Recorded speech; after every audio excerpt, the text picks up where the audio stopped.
The hidden reason that processed pet foods are so addictive.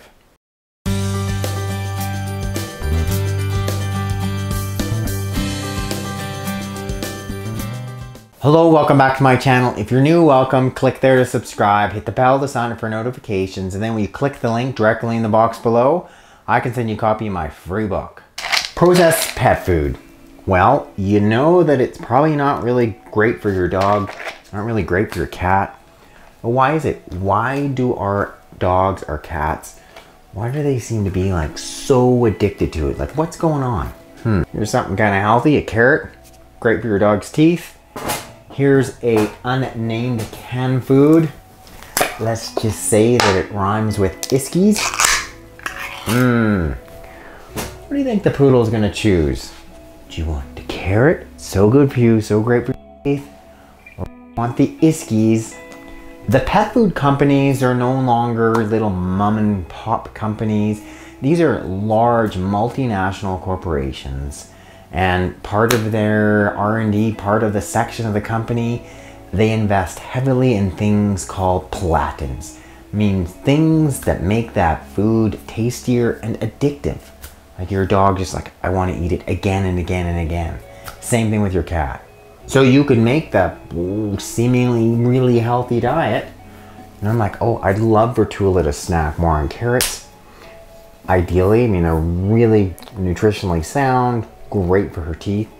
She's a carrot dog. But I pull out my can of Iskies, named food, and she'll gobble that down. And I know it's not good for her. I'm like, what is it? Look, what's in this thing that makes you just want to eat it and eat it and eat it? Turns out there's very little relationship between how healthy it is, pretty healthy, not so healthy, and whether or not your dog, your cat, they think it's delicious. Our animals, they have this wonderful sense of smell.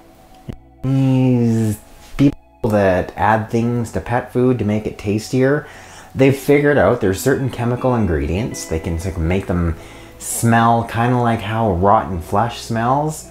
They've like created these chemical ingredients, one called putrescine, one called cadaverine. What does that sound like? Like a cadaver, a dead animal. It's rotten, it's dying. Well, they can manufacture these chemicals, add this to the food, like our can of Iskies here, and sure enough, like your dog, your cat, they're gonna be like, oh, that smells so good. Have you ever noticed that when you take a potato, you cut it in half, and in no time, that potato starts to turn brown? Well, the guys that made potato chips, they weren't super happy with the idea of, really brown looking potato chips. Figured out they could create this chemical called pyrophosphate. You add it to potatoes after they're cut, and guess what?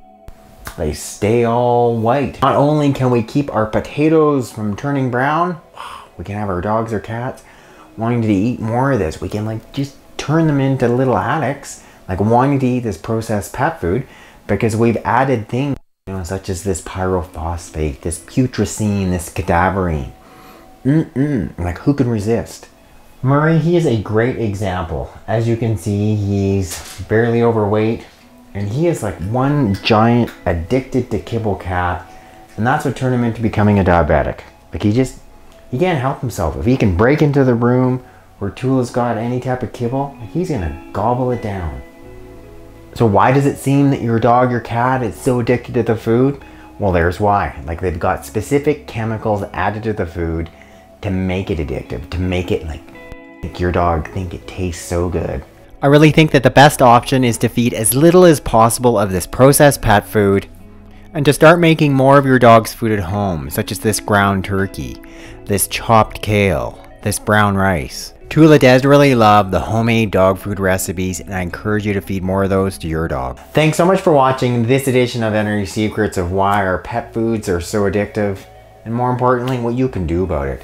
Click up there to subscribe, hit the bell to sign up for notifications, and then when you click the link directly in the box below, I can send you a copy of my free book.